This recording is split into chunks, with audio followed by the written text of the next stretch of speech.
今天早晨，我们再次回到教会当中，我们一起来敬拜、赞美我们的神。特别是刚刚你来到教会的途中，不知道你有没有遇到下雨？我刚刚看见外面开始下雨了，希望这个雨可以越下越多，足够我们台湾所使用，特别是我们南部。也愿上帝在今天不仅是滋润我们的土地，也再次滋润我们每一个人的内心，鼓励我们、激励我们，再次将他的恩典赏赐在我们的生命当中。我们一起来做一个祷告。我们的父神，感谢你，让我们在今天早晨再一次来到你面前，一起来敬拜赞美你。求主你与我们同在，让我们在今早的敬拜，透过我们所唱、我们所听、我们所读、我们所领受的，成为我们生命当中的祝福；也透过今早的领受，成为我们生命当中的鼓励。让我们在今早的敬拜，再一次来回应你摆放在我们生命当中的奇妙计划，也再一次将早晨的时间全然交托仰望，也将我们每个人的心摆上，求主你来带领。我们这样祷告，奉主耶稣的名求，阿们。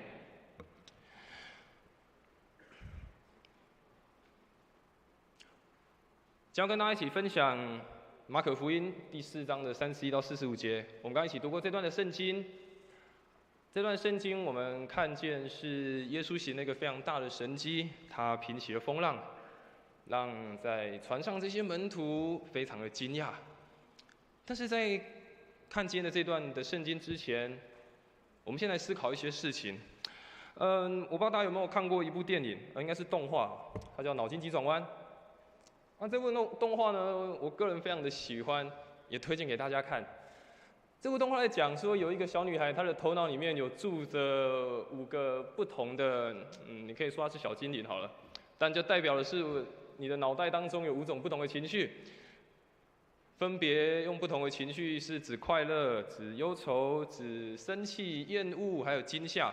于是这5个角色，他有自己的名字，开心的那个叫乐乐，难过的那个叫悠悠，这个看不顺眼的他就叫厌厌，然后很害怕叫晶晶。然后还有一个很常生气的，它里面是长红色的，红色那一只，它叫怒怒。我想有时候我们的心里面或者是我们的头脑里面，我们可能也都会有这样不同的情绪的产生。当我们面对不同的事情，我们可能就会有不一样的应对，我们可能会有不一样的反应，让我们去面对这些事情。或许有时候我们的内心也会有被这些事情所占据的时候，有时候可能是那个悠悠跑出来，悠悠的时阵。为什么会悠悠？就是你可能心里觉得有很多的事情不断的烦恼你，你的内心有很多担心的事情，所以这个担心随之而来，于是悠悠就出现了。有时候你可能会觉得我很恐惧，我对很多事情很畏惧、很未知，不知道会发生什么事情，以至于很紧张。那这个晶晶就跑出来了。有时候你可能会觉得这个事情不符合我的期待，这些事情跟我想的都不一样，于是就有一个非常愤怒的情绪出来，想要发泄。但你有时候可能是你对某些事情就很厌恶，看不顺眼你身旁的人事物，于是厌厌就跑出来了。但是你会发觉，好像生命当中比较多时刻，好像都是在晶晶、厌厌、怒怒，或者是悠悠这4个情绪转来转去，好像很少让乐乐去主导我们的生命。你会发现，我们的生命确实有很多我们担心的事情，有很多我们意想不到的事情不断的发生。但是我们也在认真想，那到底什么东西会成为你生命的阻碍？什么会成为你阻挡你生命的阻碍？是这些恐惧的事情呢？这些害怕的事情呢？不安的事情？担心的事情？还是你觉得是很未知、很彷徨的事情？圣经当中记载了一个非常出名的故事，就是以色列人面对巨人歌利亚的故事。当歌利亚不断到以色列的军队前面叫嚣，以色列人看到歌利亚，每个人害怕的要命，没有一个人出来敢跟他正面的迎战。歌利亚怎么样挑衅他们，以色列人就觉得我们打不赢他们，于是他们就躲起来。但是却没想到最后一个出来跟歌利亚应战的是一个孩子大卫。他说：他跟这个歌利亚说：“你来攻击我是靠刀枪铜戟，但我来攻击你是靠万军耶和华的名，就是你所怒骂带领以色列军队的上帝。”他会很清楚知道，一个这么大的歌利亚挡在面前，他可能也没什么能力可以打倒他，他只是一个牧童。但是他所做出来很重要的一个宣告，说我没有刀枪，我没有什么，但我唯有的只有靠着万军之耶和华的名来抵挡你，来面对我们眼前的这个挑战。我们今天所看的这个故事，发生在耶稣带领他的门徒一起经历了许多的服事，特别在这个第4章的前半段，耶稣花了很长的时间，几乎1整天的时间，在跟群众讲有关上帝国的信息。但是在那天晚上，耶稣邀请门徒一起坐船，从湖的这一岸渡到对面去。但是这一次的邀请，却成为了门徒非常特别的一次训练，让门徒见到什么叫做平静风浪。不仅是让他们看到表象的风浪真的被平静了，也让这些门徒学习到他们内心当中的风浪怎么样被平静下来。我们知道耶稣他在教导他的门徒，当我们看圣经，你会发现耶稣他是用一个很先进的方式来教导他的门徒，不仅是让他们看，而且耶稣还教导他们，甚至还指正他们，让他们有不断学习调整的机会。而且我们看到耶稣他在教导门徒的时候，不会只有在某一个地方，耶稣可能在旷野、在海边、在会堂、在某一个人的家里，在走路的时候，不同的时间点、不同的地方，耶稣不断的教导门徒，让门徒可以去认识到他。但却没想到这次的户外教学却是一个很可怕的户外教学。我印象中，我国小的时候，每当要户外教学，我都很兴奋，前一天都要准备好零食，放在背包里面，然后前一天晚上睡不着觉，因为隔天要出去玩，很开心。但是耶稣这次要带门徒去的户外旅行，一点都不开心。我们刚刚所读的经文，你会发现，这些门徒怕得要命，而且他们觉得，我们是不是就会在这边结束掉他们自己的生命？而且我们知道犹太人的文化里面，他们很害怕海水，他们不喜欢海水，不像我们台湾四面环海，我们对于海水这件事情习以为常。但对犹太人来讲，他们觉得海跟水就是那些妖魔鬼怪所住的地方，所以他们可以不要靠近海，不要靠近水，他们就可以不要靠近，因为他们认为人生当中所有的苦难，人生当中所有的问题，都是那些住在海里面的魔鬼所造成的，所以以至于他们不喜欢靠近海水。但是耶稣却做什么事情？叫这些门徒在乌漆抹黑的晚上，坐着船到海上，从岸的这边渡到岸的另外一边去。所以，我们将要来看这个很特别的户外教学，耶稣跟他的学生的户外教学。我们也从耶稣跟他的门徒彼此的问答当中，我们有一些新的学习。盼望这个平静风浪的神迹不是一个神迹而已，而是真的真实的成为我们每一个人生命当中可以经历到的。第一个我想跟大家分享的是，我们看到那个经文，风暴突然的临到，害怕不安也来到。我们看到这个经文，风暴突然临到，但害怕不安也来到。我们再次看刚刚的经文，第4章35到37节。当天晚上，耶稣对门徒说：我们渡湖到对岸去吧。于是他们离开群众，耶稣已经在船上等着。门徒上了船，就带着他走。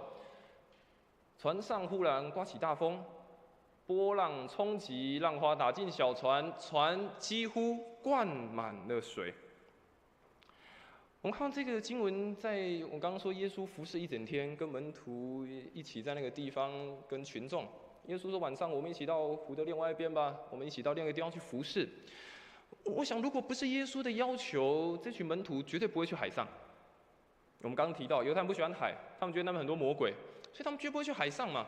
而且还是晚上哎，所以你可以想象一个画面，当时应该没有什么电灯哦，没有不像我们现在有这个日光灯。就算他们在船上点蜡烛好了，刚的经文说，海浪打到船里面。就算点蜡烛，应该也会被海浪打掉吧。所以你可以想象，12个门徒加耶稣13个人，他们就在汪洋大海当中，在那个湖当中，外面就听来那个风的声音，然后海水打到他们的船里面，然后旁边伸手不见五指。他们可能原本只是觉得是一个快乐的出航，却没想到一半却遇到这样的事情。所以我想，不是耶稣的要求，或是耶稣邀请他们做这件事情，他们绝对不做。他们可能或许会跟耶稣说：“耶稣，我们就绕着这个湖的沿岸，我们绕过去就好了，我们为什么要坐船？”但是在耶稣的邀请下，他们做了这件事情。而且我们知道，耶稣的门徒里面有些以前是渔夫。既然是渔夫，他们对那个湖应该会是相当的熟悉，甚至他们对于要航行、对于水性，他们应该都非常的了解。但是他们却经文刚看到，他们每个都害怕的要命，代表这个风浪应该前所未见，代表连这些老练的渔夫他们都没有看过，所以他们每个惊慌失措。当一个看似很平静的旅行，看似好像只是一个耶稣说我们到那里去吧，但是却在他们没有想到的时刻，来了一个意想不到的风暴，他们内心当中的不安、内心的害怕也随之而来。我想我们多数人其实也很喜欢维持现状的生活，我们其实不大喜欢变动。多数人其实都喜欢维持现状，我们不大喜欢有很大的变动，我们不喜欢有突如其来的改变。但是你认真看我们每一个人的人生，你认真看我们所经历的，你就会知道，充满变化跟不确定性才是人生的常态。我们都希望就是这样就好啦，所有事情可以照着我的方式走，所有方式可以照我的计划走。但是我们认真观察，你就会知道，人生真正的样式是不断的改变，而且是有许多的不确定性。当时我要去读神学院的时候，当我要准备已经入学考试已经过了，要准备去上暑期班的时候，我们神学院的暑假先去上这个语言班。当我准备去上语言班的时候，我第一天很认真去上，第二天我就翘课了。因为我觉得，我怎么突然坐在这里开始读神学院了？上帝，你真的要让我来当传道人这个服事吗？跟大家分享，这个是连身为一个牧师要被呼召的人都会有这样的挣扎。因为我觉得我的人生这样走就很顺啊，很稳啊，我为什么要不务正业跑来当牧师？我想我们都也很喜欢在一个维持然后不改变的一个生活里面。但是我们知道人生并不是如此，有时候会有很多你意想不到的事情就放在你的面前。耶稣跟他的门徒看似只是一场旅行，但却没想到是让他们经历到一场风暴，但也让他们经历到生命当中很重要的一个转折点。当门徒惊慌失措的时候，我们看见耶稣却安稳自在。当门徒惊慌失措的时候，耶稣却安稳自在。我们刚所读的经文，我们看见当时耶稣在船尾，而且靠着枕头睡着了。那这些门徒就叫醒耶稣说：“老师，我们快没命了，你不在乎吗？”这些学生非常的惊慌。我们再回到刚刚我们所想象那个场景，我说那是伸手不见的五指的湖上，没有电灯，旁边只有风声，而且海浪不断打进来。当读到这段经文的时候，我们就会想象，应该有12个大男生在那边惊声尖叫，他们应该传声尖叫：“老师，救命啊！怎么办？”但是我们看到耶稣做了什么事情，在那里枕着头睡觉。我们先问一个问题：耶稣怎么睡得着？是因为耶稣的枕头12个门徒没有枕头，所以他们不能睡吗？应该不是这个原因吧？还是说耶稣睡的那个船尾的这个房比较不会晕船，所以耶稣可以睡在那里？事实上，耶稣为什么睡着了？当然，我们看见他内心有一个平静安稳的心，但更重要的是，他让门徒在这件事情当中学习到不一样的功课。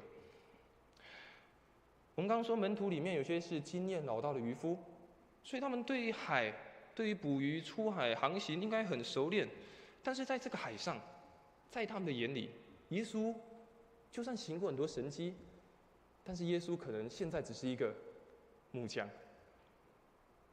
在门徒的眼里，开船我们来啊，耶稣你休息一下，这个耶稣你应该不会开船哦，你是木匠，啊，我们来开啊。所以在门徒的眼里，或许耶稣只是个木匠。于是这些门徒的自信心、对自己的依靠，让耶稣睡着了。门徒的自信心，门徒他们对自己的一种依靠，让耶稣睡着了。有时候我们好像也会埋怨上帝啊，说：“神怎么不回应我？神啊，我跟你祷告那么久了，你怎么都不告诉我该怎么做呢？”好像我们也抱怨说：“耶稣你睡着了，我一直祷告你都没有听到。”但是让耶稣睡着的，有没有可能是因为自己过分的骄傲，自己过分的自信？让耶稣睡着的，会不会是自己过分的骄傲跟过分的自信？我们看到这些门徒说是老练的渔夫，但是当他们遇到这样的状况，他们却也只能惊声尖叫，代表他们无法掌控了。有时候我们的生命也是如此，有时候我们遇到无法预期的风暴，甚至是跟我们计划的事情不同的。但我们有时候也似乎就像这些曾经是渔夫的门徒一样，想要靠着自己面对一切。因为过去我曾经就是这样子解决的嘛，过去我就可以这样子掌控的，那现在我就可以。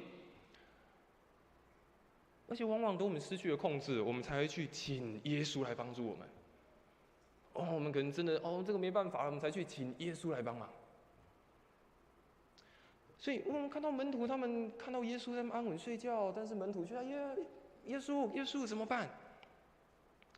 但是门徒因着他们生命当中的恐惧，他们才再次发觉他们生命是有多么的不足，发现他们的生命是有多么的软弱，他们的生命是有多么的需要紧紧的依靠神，让他们知道，就算是自己把握的事，也还是要依靠神。这给我们一个提醒：每一位弟兄姐妹，我们都有自己的恩赐才能，我们在各行各业当中，我们都有自己所专长的，但千万也不要忘记，这些是上帝所给我们的。我们在做任何事情、任何行动，也当知道，就算是我们把握的，也仍然依靠神。神才是我们力量的源头，神才是供应的源头。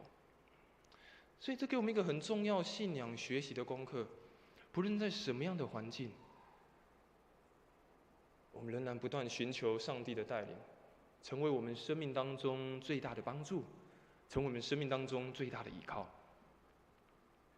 有一首在我们多数人很熟悉的一首歌，但是这一首我们比较熟悉的是台语的版本。在其他的一些教会，他们的诗歌本里面把这首歌他们翻译叫做"我心灵得安宁"，但是在我们的长老教会的圣诗里面，把它翻作一首歌，叫做"有时咱经过美丽清净河边"，有时我们经过美丽清净河边。通常好像这首歌都会在告别式的时候出现，但是我今天要跟大家分享这个故事。今天要跟大家分享这首歌怎么来。这个作者他叫做哈瑞修·斯比弗，是一个美国人。而当时他在美国，他做房地产的工作，所以他是有非常多的财产，有非常多产业的。他有一个太太，有4个女儿，所以看起来是为人称羡的。但是在有一次，他的太太跟女儿要一起到他们全家要一起到英国的伦敦去。但是这个作者他刚好在美国的房地产出了一些状况需要处理，于是他就先留在美国，让他的太太跟他的女儿先行到伦敦去，但是却没想到，这个船才从美国开到一半，还没到英国就发生了船难，于是这艘轮船上面的人几乎都葬身海底，包括他的女儿。当然，他的太太最后获救起来，被救到英国去。但是当他太太被救到英国，他发了一个电报回去美国。这个电报是当时他写的。他开头第一句，他用英文写下说："只有我生还，其他4个女儿都葬身了海底。而这个人，当他收到这个电报，看到这个消息，他内心悲痛万分。他不知道为什么我会遇到这样的难处的事情。我的工作很好，我的家庭很好，我什么都很好啊。神啊，怎么让我遇到这么难处的事？于是这个轮船的公司，他就让这些这个罹难者的家属，他们要一起到伦敦去处理之后的后事。当这个人他坐上轮船，就再一次经过事发之地，他内心突然悲从中来，非常的难过。但是与此同时，内心又有一个感动进来，有一个声音安慰他，让他写下了这一首的诗歌。这是华语的翻译。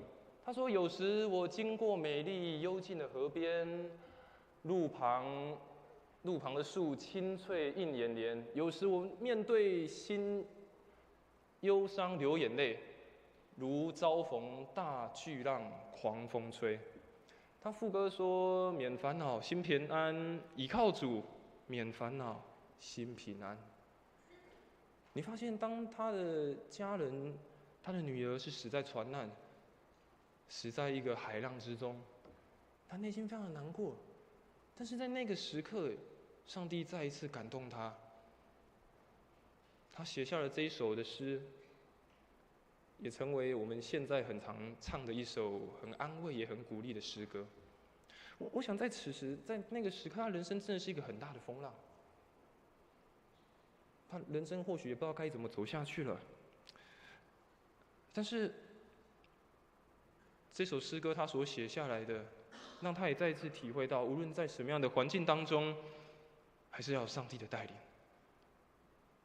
副歌说：“免烦恼心平安，倚靠主免烦恼心平安，倚靠主，内心就有平安；倚靠主，内心就没有任何的烦恼。”保罗在腓立比书4章13节，现在中文译本，他特别说：“借着基督所赐的力量，我能适应任何的情况。”保罗说：“借着耶稣基督给我的力量，我在任何的情况当中，不论顺境逆境，我都能够去面对。”当这些门徒他们在那边惊惶失措，耶稣为何如此安然自在，非常的安稳？当然，我们知道耶稣他本是神。但更重要的，耶稣是知道让门徒看见，无论在任何环境，上帝仍然带领。上帝仍然带领，上帝仍然是我们依靠最重要的对象。而当耶稣把风浪止息后，门徒也从信心再次经历到平安。最后的39节到40节，经文说：“耶稣起来，命令风静下来，又吩咐浪停止。风就停住，湖面平静下来。于是他对门徒说：‘你们为什么胆怯？你们还没有信心吗？’”让门徒陷入恐惧、没有平安的，不就是他们可能太有信心吗？不就是他们觉得我会开船，我很可以这个掌舵，而导致他们的恐惧吗？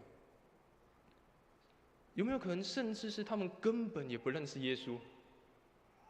虽然他们看了耶稣行那么多神迹，医病赶鬼，祝福许多的人，讲天国的福音，讲了非常多的道理，但到头来，在这个时刻，门徒们似乎还是不大认识耶稣，甚至觉得我们还是靠自己，不靠耶稣好了。今天耶稣也同样问我们：你们的信心在哪里？我们的信心在哪里？不论我们信主多久，不论你刚信主，不论你信主10年、20年、30年，这个问题同样今天问我们：我们的信心在哪里？我们的信心在哪里？我想，信心是什么？信心是我们相信，我们深信上帝是永远掌权的那位神。信心是我们相信上帝是那位永远掌权的神。诗篇29篇10到11节，他说：“洪水泛滥之时，耶和华坐着为王。耶和华坐着为王，直到永远。耶和华必赐力量给他的百姓，耶和华必赐平安的福给他的百姓。”在大风浪、大水之上，经文说，耶稣还是坐着为王。他赐下他的平安给他的百姓，赐下他的力量给他的百姓。信心是我们相信上帝永远在掌权，信心也是我们相信上帝是永远不会离弃我们的神。约翰福音14章16到18节，当耶稣准备要离开门徒时，耶稣对门徒说：“我要求父，父就另外赐给你们一个保惠师，叫他永远与你们同在。因他常与你们同在，也要在你们里面。我不撇下你们为孤儿，我必到你们这里来。”我们看见耶稣一个很重要的一个应许，很重要的一个宣告。他说：“永远与我们同在，赐下一个安慰者，赐下一个帮助者，在我们的生命当中，不撇下我们每一个人。信心是我们知道上帝永远不撇弃，上帝永远与我们同在。更重要的信心也是知道相信上帝的美好应许。信心也是知道上帝的美好应许是什么。约翰福音16章3节，耶稣也如此说：是要叫你们在我的里面有平安。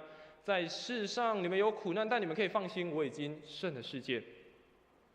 耶稣说，这个世上会有苦难，会有大风浪，会有想不到的事情不断的发生，但是不要害怕。耶稣说，我胜过了这个世界，给我们很宝贵的一个应许。我想真实的信心来自我们跟上帝的关系，跟耶稣的关系。当我们的生命真实拥有了耶稣，得到他的保守，得到他的同在，这才是让我们可以从怀疑、从害怕、从一个未知走向平安的秘诀。当我们内心真的拥有耶稣的时候，这才是一个关键的秘诀，让我们从担心、害怕走向一个平安的旅程。保罗在腓立比书第4章第7节，他也如此说：神所赐出人意外的平安，必在基督耶稣里保守你们的心怀意念。耶稣说，他给我们的是出我们意料之外的，在我们人生的意外、人生的变动当中，耶稣也在那个意外里面给我们意想不到的平安。耶稣也让我们看见意想不到的保护、意想不到的同在，让我们真的得着完全的看顾、完全的坚固。我想，真的成为一个相信耶稣的人，也表示你也找到了一个真的可以让你完全的信任，也完全交托的一个对象。成为一个真正相信耶稣的人，你找着了一个你可以完全的信任、完全的交托的人。这是我们生命当中成为一个基督徒很重要的一件事情。